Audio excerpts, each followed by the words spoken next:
ఈ లక్ష్మి మళ్ళీ వస్తాను అని ఎక్కడికి వెళ్ళింది? ఇది వెళ్లి చాలా సేపు అవుతుంది, అయినా కూడా ఇంకా రావట్లేదేంటి? మొత్తానికైతే దొరికింది. ఇప్పుడు దీన్ని అత్తయ్య గారి దగ్గరికి తీసుకొని వెళ్లి చూపిస్తాను. అత్తయ్య గారు నన్ను మెచ్చుకుంటారు. ఓసే లక్ష్మి, ఇప్పటి వరకు ఎక్కడికి వెళ్ళావే? నువ్వు వెళ్ళి చాలా సేపు అయ్యింది, అయినా కూడా ఇంకా కూడా రాలేదేంటా అని నేను ఎదురు చూస్తున్నాను. సర్లే కాని ఇంతకీ ఇంటి లోపలికి వెళ్ళి ఏం తీసుకొచ్చావు? నీ చేతిలో అదేంటే, అదెందుకు తీసుకొచ్చావే? ఏంటత్తయ్య గారు అలా మాట్లాడుతున్నారు?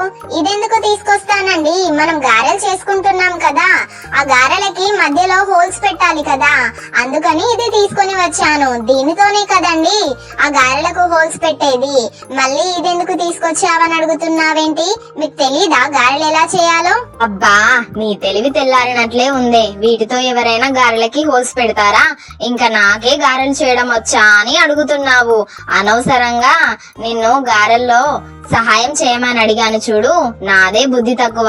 వెళ్ళి అది లోపల పెట్టుకో. దాంతోనంట గారెలకి హోల్స్ పెడుతుందంట తెలివి తక్కువ కోడలు.